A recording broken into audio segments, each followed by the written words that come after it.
tanpa kehadiran oposisi. Tim Liputan Kompas TV.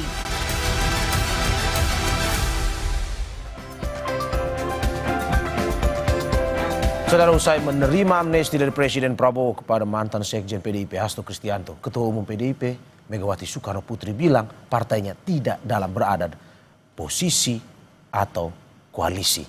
PDIP mengklaim sebagai partai penyeimbang pemerintah. Lalu bagaimana sebenarnya sikap politik PDIP terhadap pemerintah dan bagaimana sebenarnya kondisi negara demokrasi tanpa oposisi? Kita bahas dengan sejumlah narasumber yang hadir di studio. Analis politik sekaligus Direktur Eksekutif Trias Politika Strategis, Agung Baskoro. Selamat pagi Mas Agung. Pagi Mas Mario. Terima kasih sudah bergabung di Dialog Sapa Indonesia pagi hari ini. Dan melalui sambungan daring ada politisi PD Perjuangan Guntur Romli. Selamat pagi Mas Gunrom. Selamat pagi, Assalamualaikum. Waalaikumsalam, terima kasih Mas Guntur sudah bergabung. Dan juga Wakil Ketua Umum Partai Golkar Ahmad Doli Kurnia. Bang Doli, selamat pagi. Selamat pagi, Assalamualaikum warahmatullahi wabarakatuh. Terima kasih Bapak-Bapak sudah bergabung di Dialog Sapa Indonesia pagi pada hari ini. Saya ke yang baru habis kongres, Mas Guntur Romli. Mas Gun, bagaimana melihat pernyataan Ketua Umum Anda, Ibu Mega? No oposisi, no koalisi, pernyataan yang disampaikan oleh Ibu Ketua Umum, Ibu Megawati Soekarno Putri, itu merupakan hasil keputusan Kongres ke-6 PDI Perjuangan yang baru saja selesai minggu kemarin di Bali. Sikap tersebut sebenarnya bukan sikap yang baru, hal itu juga sudah direkomendasikan dalam Rakernas ke-5 pada bulan Mei tahun 2024 bahwa PDI Perjuangan mengambil sikap sebagai penyeimbang, check and balances dan untuk menjaga demokrasi di Indonesia. Jadi sikap tersebut sudah diputuskan jauh-jauh hari, seperti saya sampaikan dalam rekomendasi Rakernas, termasuk juga salah satu dari rekomendasi Rakernas ada meminta Kongres untuk mengukuhkan kembali Ibu Megawati Soekarno Putri untuk menjadi Ketua Umum tahun 2020, 2025 sampai tahun 2030. Itu juga hasil dari Rakernas. Jadi ketika sikap bahwa PDI Perjuangan menjadi partai penyeimbang kemudian dikaitkan dengan amnesti kepada Mas Hasto Kristianto, menurut kami itu tidak berhubungan karena sikap itu sudah ditegaskan lebih dulu ya. Terus yang kedua adalah Ibu Megawati juga menyampaikan bahwa kita harus konsisten dengan sistem ketatanegaraan kita yang tidak mengenal istilah oposisi dan koalisi. Yang ada kan ikut atau tidak ikut dengan pemerintahan, berada di dalam atau di luar pemerintahan eksekutif. Nah, untuk posisi PDI Perjuangan saat ini itu berada di luar pemerintahan, yaitu tadi tujuannya untuk kekuatan penyeimbang. Tetapi meskipun PDI Perjuangan berada di luar pemerintahan, tidak berarti menyebut dirinya sebagai oposisi. Karena oposisi itu kan dia tidak akan pernah melihat secara kritis pemerintahan yang berkuasa. Kalau oposisi itu kan yang penting anti. Mau programnya baik, apalagi buruk, itu harus tetap ditentang, vis-a-vis konfrontatif oposisi terhadap pemerintahan yang berkuasa. Nah, atas dasar dari pertimbangan tadi, maka hasil Kongres ke-6 PDI Perjuangan ditegaskan kembali dari hasil Rakernas ke-5 tahun 2024 bahwa PDI Perjuangan menjadi kekuatan atau menjadi partai penyeimbang. Begitu, Mas. Oke, Mas Gun, berarti ini sebuah sikap juga ya, dalam arti bukan oposisi, bukan koalisi, tetapi berada di tengah, sparring partner ini adalah sebuah sikap ya? Ya, itu kembali tadi ke dalam sistem ketenagaan kita, seperti disampaikan Ibu Megawati itu, bahwa yang tidak mengenal istilah oposisi dan koalisi. Ya, sampai saat ini ya PDI Perjuangan berada di luar pemerintahan eksekutif, tetapi kami tentu saja memiliki wakil-wakil rakyat yang ada di Senayan, dan juga ditegaskan oleh Ibu Megawati, kalau program Presiden Prabowo itu pro rakyat, pasti itu akan didukung. Tetapi kalau misalnya itu bertentangan dengan Pancasila, dengan amanat penderitaan rakyat, dengan keadilan sosial, dengan hukum yang berkeadilan, nah ini bahasanya Ibu Ketua Umum, kami akan bersuara lantang. Gitu. Oke, sebelum saya ke Bang Doli, Mas Gun, saya ingin lanjutkan. Bagaimana Anda menanggapi ada anggapan di luar bahwa sikap politik PDIP mengambang? Setuju atau tidak sebenarnya? Bagaimana Mas? Sikap, ada anggapan di luar, sikap politik PDIP saat ini mengambang. Setuju dengan? Mengambang, disebut dengan abu-abu. Sebenarnya tidak. Ya karena tadi saya sampaikan bahwa Itu sesuai dengan sistem ketatanegaraan kita yang tidak mengenal istilah oposisi dan koalisi. Dan kemudian sikap ini kan sudah jauh-jauh hari direkomendasikan dalam Rakernas kelima tahun 2024. Bahwa PDI Perjuangan tidak bergabung dengan pemerintahan, kami berada di luar untuk menjadi kekuatan penyeimbang. Kalau program yang baik ya kita dukung, ya kalau dia bertentangan dengan kepentingan rakyat, pasti kami melakukan kritik. Kan memang fungsinya seperti itu dalam sistem presidensial kita kan. Kalau dalam sistem parlemen mungkin ya di situ ada koalisi, oposisi dan sebagainya. Tapi itu kan tidak dikenal dalam sistem ketatanegaraan kita. Itu Mas yang selalu ditegaskan berulang-ulang oleh Ibu Ketua Umum, oleh Ibu Megawati Soekarno Putri. Oke, saya ke Mas Agung. Bang Doli tahan dulu sebentar. Mas Agung, bagaimana Anda melihat pernyataan Mas Gun? No oposisi, no koalisi, ini sebuah sikap yang tetap memberikan kritik juga kepada pemerintah walaupun tetap berjalan bersama pemerintah. Ya, pertama secara politis ini sebenarnya menebalkan fungsi PDIP sebelum Kongres sebagai mitra kritis dan mitra strategis. Walaupun tendensinya lebih kuat sebagai mitra strategis. Dan itu dibuktikan, ya saya ngomong praksis saja, sesungguhnya PDIP lebih udah di dalam sebenarnya. Kita bisa melihat di kabinet ada, walaupun tidak terafiliasi langsung dengan PDIP kader-kadernya, Pak Budi Gunawan sebagai Menko. Kemudian Bu Sri Mulyani sebagai menteri. Yang terakhir Pak Junimat Girsang sebagai dubes. Bu Megawati itu masih ketua pengarah BPIP dan BRIN. Itu kan di dalam seperti itu satu. Secara empirik yang lain di parlemen PDIP mengkritisi tapi minor dan cenderung kalem. Berbanding terbalik ketika Pak SBY dulu di tahun 2004 kemudian sampai 2014. Jadi saya melihat komparasinya secara praksis praktek PDIP sebagai penyeimbang ini ya sebenarnya dan sesungguhnya mitra strategis, tapi tone-nya 70-80% mendukung pemerintah, 20% sisanya kritis terhadap pemerintah. Setelah Kongres menurut Anda lebih mendukung lagi dari 70 mungkin ke 80, 90, 10%-nya? Automatically gitu, otomatis. Ini teman tapi mesra, friends with benefit gitu ya. Jadi Bang Guntur aja langsung senyum kan, saya senang. Jadi saya melihat ini penyeimbang ya sedikit banyak lakon yang dilakukan oleh Partai Demokrat di masa lalu, yang ujung-ujungnya kalau Demokrat 9 bulan sebelum pemerintahan SBY berhenti, AHY masuk sebagai Menteri Agraria dan Tata Ruang. Nah kalau ini 9 bulan pasca Presiden Prabowo berjalan, bahkan sebelumnya PDIP sudah masuk di dalam sebagai penyeimbang, seperti itu. Tadi Mas Guntur sudah menyinggung terkait dengan amnesti kepada Pak Hasto. Menurut Anda, apakah jika kemarin amnesti itu tidak ada ataupun ada, ini petanya akan berubah? Apa Kongresnya keputusannya akan berubah atau bagaimana? Mempengaruhi Kongres nggak sebenarnya? Sesungguhnya tidak terlalu ya, karena hadiah-hadiah politik dari Gerindra dan PDIP ini terus berlangsung.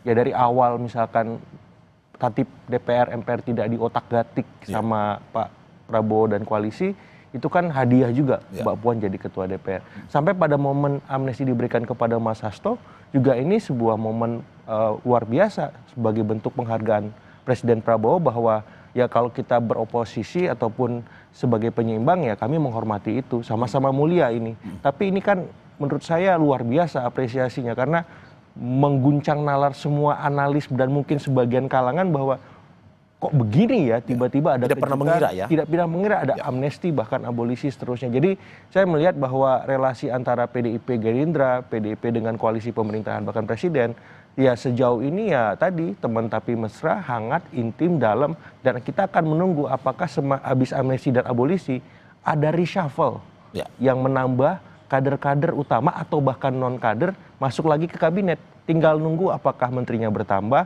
Menko-nya bertambah, atau ada dubes bertambah, atau yang terbaru wakil menteri plus komisaris yang bertambah seperti itu. Nah ini yang kita tunggu tuh reshuffle ini yang. Tapi kita akan bahas. Tapi saya ke Bang Doli dulu. Bang Doli, Partai Gerindra sendiri setelah pernyataan Ibu Mega mendukung pemerintahan itu berterima kasih kepada Ibu Mega. Begitu pula dengan Partai Golkar kah melihat seperti ini? Berterima kasih karena dukungan pertama untuk pemerintah atau bagaimana? Iya, pertama tentu kami mengucapkan selamat ya kepada PDI Perjuangan yang baru menyelesaikan kongresnya dan terpilih lagi Ibu Megawati sebagai Ketua Umum.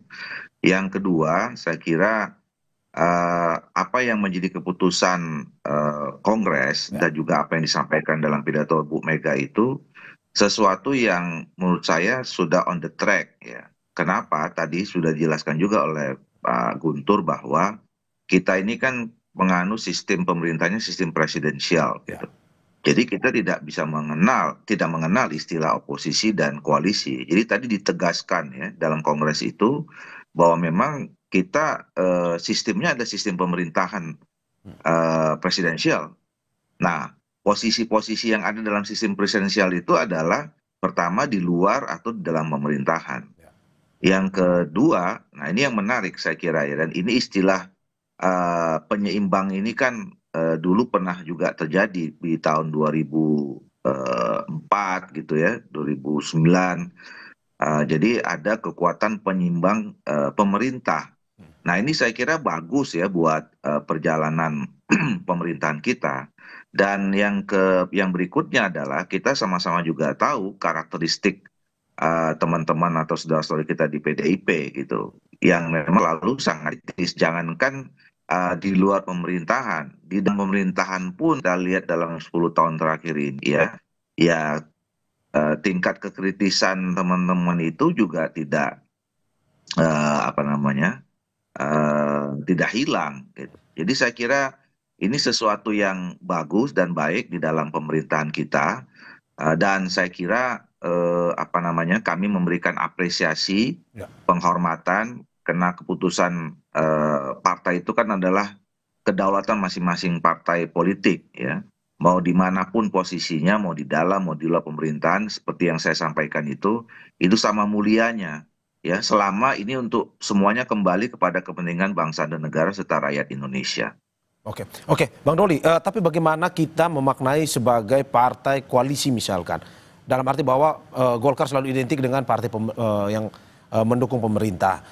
Apakah mungkin dengan menjadi partai pendukung pemerintah tidak bisa memberikan kesempatan Golkar untuk mengkritik, atau sebenarnya bisa ke depan? Menurut Anda seperti apa? Bisa. Nah, jadi kalau tadi ditanya soal sikap Partai Golkar, tentu kami tadi ya mengapresiasi. Yang kedua ya tentu kita selalu ingin menjadi mitra yang baik ya. Walaupun kami di dalam pemerintahan Pak Prabowo dan Pak Gibran, tentu kita sama-sama bekerja tadi untuk kepentingan bangsa dan negara. Nah soal tadi ya, soal kritis dan tidak kritis atau check and balances gitu. Nah ini dalam sistem pemerintahan yang presidensial, sebenarnya check and balances itu sudah otomatis berjalan dalam sistem pemerintahan atau sistem ketatanegaraan kita. DPR itu tugasnya adalah sebagai kekuatan check and balances dalam pemerintahan, dalam jalannya pemerintahan kita. Dan kita bisa lihat kan selama ini seperti yang saya katakan tadi, ya DPR itu juga ya tadi posisinya memang seharusnya seperti yang sampaikan Ibu Megawati. Kalau ada kebijakan-kebijakan yang baik, ya tentu kita harus berada di depan, memberikan dukungan yang penuh gitu. Kemudian yang kalau misalnya ada yang tidak baik, ya tentu kita sampaikan apa adanya dan kemudian kita minta dikoreksi. Nah oleh karena itu, kalau kembali pertanyaan kepada soal sikap Partai Golkar, ya tentu kami juga mengucapkan terima kasih dan apresiasi yang tinggi. Komposisi ini menjadi komposisi yang indah menurut saya dalam proses jalannya pemerintahan yang kita tetap ingin pertahankan adanya kekuatan demokratisasi yang ada di dalam negara kita. Oke, Bang Doli, saya ke Mas Guntur Romli. Mas Guntur, pertanyaannya, apakah PDIP masih kritis ke depan dan bagaimana check and balancing-nya? Tetapi sebelum Anda menjawab, kita saksikan usai jeda berikut.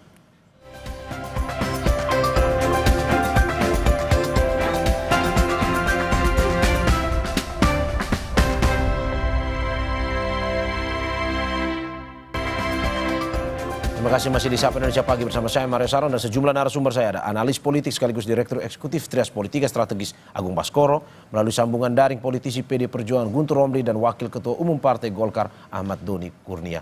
Saya ke Mas Guntur. Mas Guntur, pertanyaannya langsung saja to the point. Apakah PDIP masih kritis saat ini? Dan bagaimana check and balancing-nya? Oh iya, tentu saja. Kalau program-program yang disampaikan oleh Ibu Megawati tadi, kalau programnya Presiden Prabowo itu bertentangan dengan amanat pendirian rakyat, dengan Pancasila, dengan keadilan sosial, dengan hukum yang berkeadilan, disampaikan oleh Ibu Megawati bahwa kami akan bersuara lantang. Terkait misalnya bisa dicek sendiri di fraksi di DPR RI ya, ketika program-program yang jelas kami dukung, misalnya seperti makan bergizi gratis atau koperasi merah putih. Tetapi kami melihat di situ ada misalnya penyimpangan atau hal-hal yang teknis yang tidak sesuai, itu kan wakil-wakil rakyat dari PDI Perjuangan kan memberikan suara yang sangat kritis ya di beberapa komisi yang ada di DPR RI, ada komisi 2, komisi 6, ya, komisi 10. Misalnya juga ketika Fadlizon ya ingin menghapus istilah pemerkosaan massal dari tragedi Maui, itu kan dari wakil rakyat dari PDI Perjuangan komisi 10 kan memberikan kritik yang sangat tajam, bahkan penolakan yang sangat tajam, dan tidak hanya di DPR RI, tapi juga kami bersuarakan juga dengan kelompok-kelompok sipil ya, kemudian para penyintas dari tragedi 98, para keluarga, kami menolak kalau itu dihapus dari sejarah kita, karena itu adalah memori yang harus selalu diwariskan kepada generasi mendatang agar hal yang kelam itu jangan terulang kembali. Jadi hal-hal kritis itu seperti yang disampaikan oleh Ibu Ketua Umum itu kan sesuai dengan syaratnya. Tapi kalau baik ya pasti akan memberikan dukungan 100%. Karena itulah PDI Perjuangan mengambil sikap tidak dalam koalisi atau oposisi, tapi sebagai kekuatan penyeimbang, kekuatan yang kritis dan arif. Gitu. Mas Gun, tapi tadi sudah disinggung oleh Mas Agung bahwa mencium bau sinyal merapat masuk kabinet. Dari PDIP sendiri, kalau misalkan ada tawaran seperti itu, apakah membantu pemerintah nih tetap berada di luar sambil memberikan sparring partner itu, atau masuk juga ke dalam sambil tetap memberikan kritik? Membaca sikap dari Ibu Ketua Umum, kemudian juga putusan Kongres itu kan jelas kekuatan penyeimbang, posisinya itu di luar pemerintahan. Kami tidak mau berandai-andai persoalan itu. Tetapi seperti disampaikan oleh Pak Doki tadi, bahwa kita bisa berkontribusi terhadap bangsa dan negara ini dimanapun posisi kita. Bahwa kalau masuk kabinet pemerintahan untuk berkontribusi ya, tapi kan kami juga di luar sebagai kekuatan penyeimbang, memberikan kritik, memberikan masukan yang konstruktif. Itu kan juga bagian dari kontribusi terhadap bangsa dan negara ini. Jadi kami tidak mau berandai-andai. Tapi pada intinya, Ibu Megawati adalah seorang pemimpin yang memegang ideologi, konsistensi. Beliau adalah seorang leader ya, bukan dealer. Leader pemimpin. Kalau dealer itu kan sangat transaksional, apapun kepentingan itu selalu dinegosiasikan. Nah, Ibu Megawati tidak seperti itu. Contohnya saya katakan tadi bahwa hasil Kongres ke-6 PDI Perjuangan itu sama dengan Rakernas ke-5 tahun 2024, bahwa PDI Perjuangan sebagai kekuatan penyeimbang. Sebelum saya ke Mas Agung, singkat Mas Gun, bagaimana Anda melihat hitung-hitungan seperti apa yang akhirnya membuat PDIP mengambil sikap seperti ini? Tadi politisasinya ataupun secara politis tidak, kalau misalkan kata Mas Gun tadi, Mas Agung juga bilang bahwa amnesti buat Pak Hasto sebenarnya tidak terlalu mempengaruhi. Hitung-hitungannya seperti apa? Ya karena kami melihat masa depan bangsa ini bahwa tidak semua kekuatan itu harus masuk dalam suatu pemerintahan bersama-sama. Kan harus ada mekanisme check and balances ya, meskipun dalam sistem menegakkan virus dengan Pak Dovi itu ya ada DPR, ada komisi-komisi independen, tapi kan tetap kekuatan politik di luar pemerintahan sebagai kekuatan penyeimbang itu kan harus ada.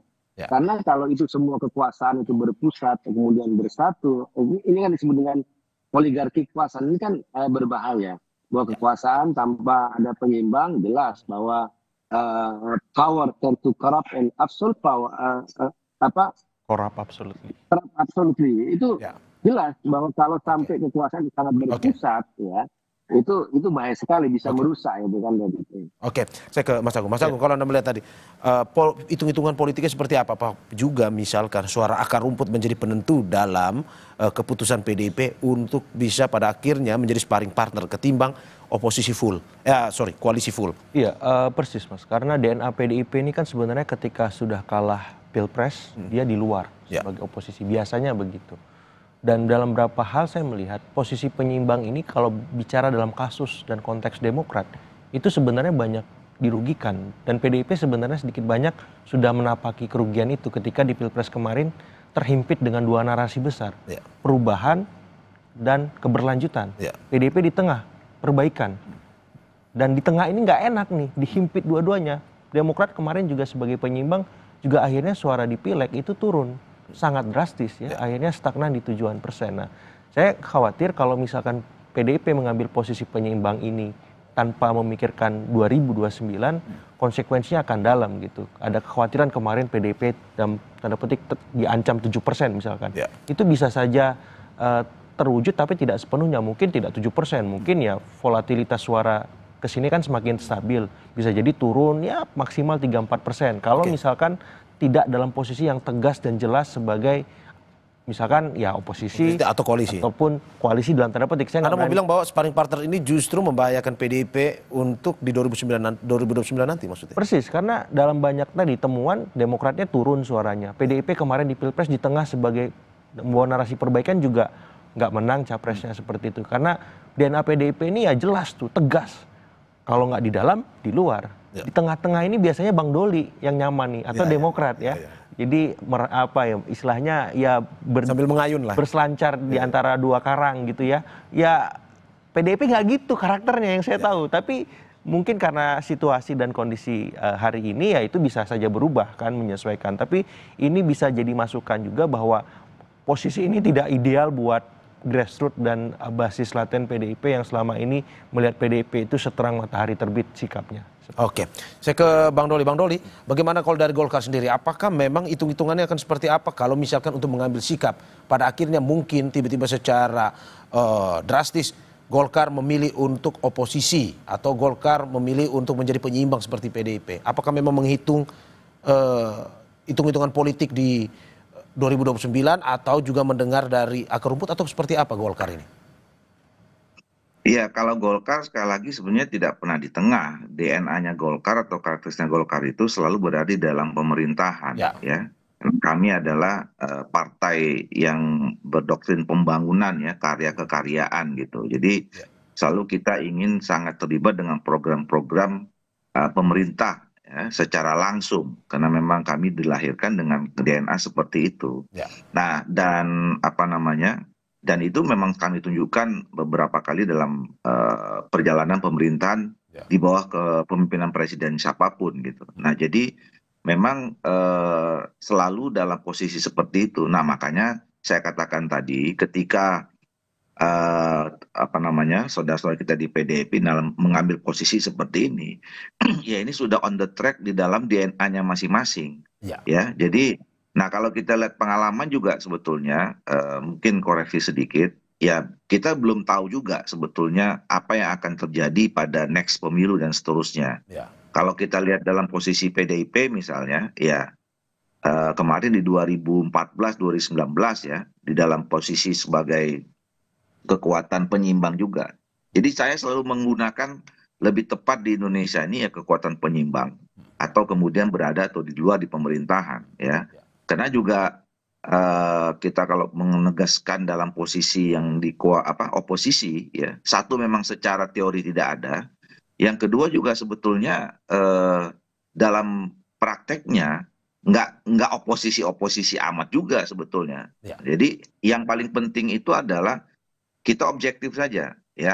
Kalau misalnya ada ada kebijakan pemerintah yang tidak sesuai dengan kepentingan bangsa negara Indonesia, tentu kita harus mengkritisinya, mau di dalam maupun mau di luar. Memang pasti lebih keras suara yang berada di luar pemerintahan gitu.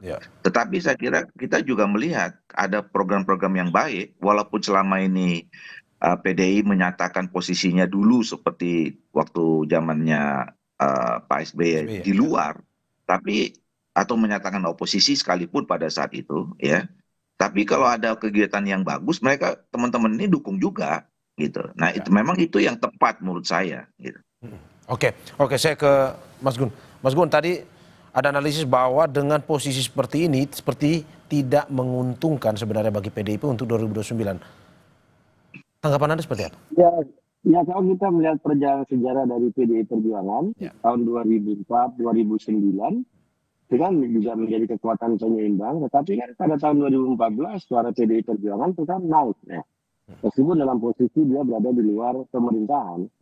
Jadi tinggal menurut kami ya, yang penting itu bagaimana kita meyakinkan ke masyarakat bahwa itu masyarakat menurut saya nggak akan senang juga kalau kita mengambil sikap oposisi yang apapun harus ditolak meskipun itu program yang baik. Menurut saya masyarakat juga nggak akan suka kita seperti itu. Ya. Makanya bagi kami yang penting itu apa dasar dari mendukung atau menolak suatu program. Ya kalau ditegaskan dari Ibu Ketua Umum kan jelas. Kalau dia bertentangan dengan Pancasila, dengan keadilan sosial, dengan hukum yang berkeadilan, dengan amanat pendirian rakyat, itu pasti kami bersuara lantang. Tapi kalau programnya bagus, programnya baik, ya apa alasan juga untuk menentang? Ya kita kan dia harus mendukung. Dan menurut saya ini Mas ya, sedikit perbedaan. Seperti sampaikan Mas Agung tadi, sikap PDI Perjuangan zamannya SBY kemudian zamannya Pak Prabowo ini menurut saya mungkin ya, kalau saya ngerasa Pak Prabowo ini kan istilahnya melanjutkan apa program-program yang sudah dikerjakan oleh Presiden Joko Widodo, ya kan? Nah, dan program-programnya Jokowi zaman itu kan PDI Perjuangan ikut merumuskan gitu loh.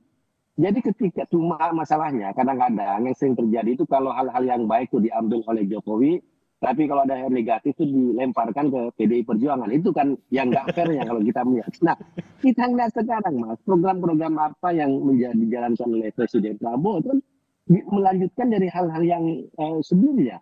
Maka ya kami juga masih ada ikatan emosional dengan program-program yang juga kami ikut menyusun selama 10 tahun ini gitu ya. Masa hanya karena misalnya Jokowi sudah tidak menjadi kader PDI Perjuangan, kemudian kita tolak program-program yang kami juga dulu ikut menyusun. Nah itu yang menurut kami juga menjadi dasar kenapa ada perbedaan sikap ya antara misalnya zamannya Presiden SBY dengan Presiden Prabowo. Menurut kami juga ada ikatan emosional dengan beberapa program, termasuk tentu saja hubungan baik antara Ibu Megawati Soekarno Putri dengan Presiden Prabowo Subianto yang nggak pernah ada persoalan. Ini yang membuat sedikit berbeda lah cara bagaimana aksinya yang ada di lapangan. Tapi jelas bahwa sebagai kekuatan penyeimbang itu sudah kami tegaskan sejak lebih dari setahun yang lalu dari Mei tahun 2024 dan itu tidak ada hubungan dengan masalah amnesti, dengan transaksi politik, dengan apapun. Tapi ini benar-benar demi kepentingan bangsa dan negara, demi proses demokratisasi yang ada di Indonesia. Demikian. Oke, saya ke Mas Agung lagi. Mas Agung, bagaimana Anda melihat peta politik setelah Kongres selesai kemarin dengan PDIP akhirnya ya dengan sikapnya saat ini pun juga pada akhirnya hampir penuh nih yang mendukung pemerintahan Presiden Prabowo. Menurut Anda peta politik ke depan akan seperti apa? Termasuk mungkin juga kalau kita mau bahas sedikit ya, ada partai-partai mungkin seperti PSI yang juga mendapat dukungan dari Presiden ke-7 Republik Indonesia Joko Widodo. Ya pertama politik rangkulisme ini direspon dengan PDIP dengan nalar dan respon sebagai penyeimbang. Jadi berbalas pantun lah PDIP dengan Gerindra.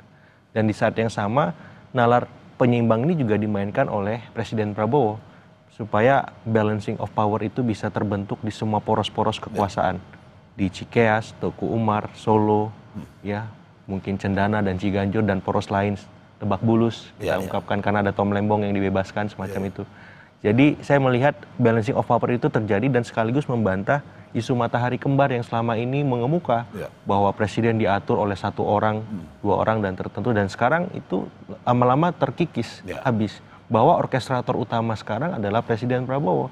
Mataharinya cuma satu di sini dan harapannya yang lain beradaptasi.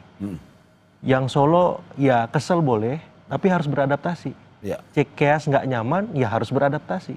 Karena kalau tidak beradaptasi khawatirnya bisa berhadap-hadapan. Nah ini kan nggak sehat. Dan pun juga PDIP harus beradaptasi ketika beradaptasi juga. Karena di sini ingin dirangkul semua. Nalar itu yang dikedepankan sehingga PDIP mengambil jalan objektif dan rasional. Ya sudah kita penyeimbang saja. Karena situasinya sekarang seperti ini. Tapi bisa jadi ini berubah menjelang 2029.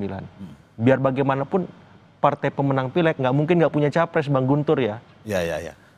Ya ini tapi ya mungkin saja hanya cawapres. Kalau menurut saya sih ya agak susah juga masa pemenang pileg nggak ada capres kan gitu. Jadi menjelang 2029 peta ini akan dinamis lagi seperti itu. Apalagi kalau misalkan posisi PDIP hanya sebagai penyeimbang kan tidak totally declare masuk dalam kabinet seperti itu. Tapi kita akan lihatlah situasinya. Tapi yang jelas elit semakin terkonsolidasi dan ini sinyal alarm bagi masyarakat sipil bahwa kita harus turun gunung memastikan check and balances itu bukan hanya sebatas narasi dan wacana, tapi terejawantah sehari-harinya dalam kehidupan kita. Oke, saya ke Bang Doli. Bang Doli, bagaimana Anda melihat dengan setelah usai Kongres PDIP mendukung, apakah mungkin dari Golkar sendiri sudah melihat bahwa sepertinya di pemerintahan Presiden Prabowo Gibran akan ada peta politik yang berubah, atau bagaimana menurut Golkar? Ya, sebenarnya kan putusan dari atau sikap dari PD Perjuangan pasca Kongres ini kan tidak jauh-jauh amat dari apa yang sudah pernah disampaikan sebelumnya ya. Di dalam Rakernas tadi disebutkan oleh Pak Guntur kan juga hampir sama sebetulnya. Ini penguatan saja. Jadi situasinya tentu tidak akan banyak berubah ya. Nah, tentu kami yang berada sebelumnya di dalam pemerintahan tadi memberikan apresiasi karena ini memperkuat dalam pertama, tentu ini akan menambah kekuatan stabilitas politik kita yang memang kita perlukan di dalam melaksanakan program-program secara lebih konkret ke depan dalam pemerintahan Pak Prabowo dan Pak Gibran ini. Tetapi yang tadi saya katakan Indah, walaupun kita membutuhkan stabilitas politik, tapi kita juga mempunyai kekuatan yang kritis juga, ya, kritis di dalam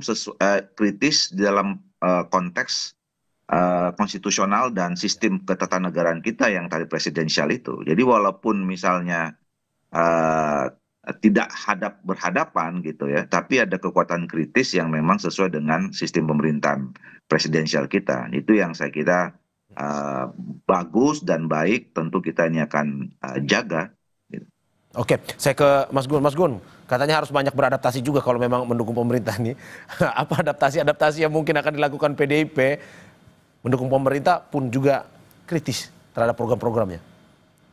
Ya, beradaptasi dalam hal yang bersifat strategis, bersifat teknis, ya PDI Perjuangan itu bisa. Tapi kalau terkait dengan prinsip-prinsip berkenegaraan dan konstitusi dengan Pancasila itu, PDI Perjuangan nggak akan pernah bisa beradaptasi dengan hal-hal seperti itu. Karena itu kan bagian dari perjuangan kami untuk menjaga konstitusi ya. Adaptasi dan hal strategis. Ya. Makanya saya sebutkan tadi, melihat programnya itu apakah bisa kita dukung atau tidak. Ya kan?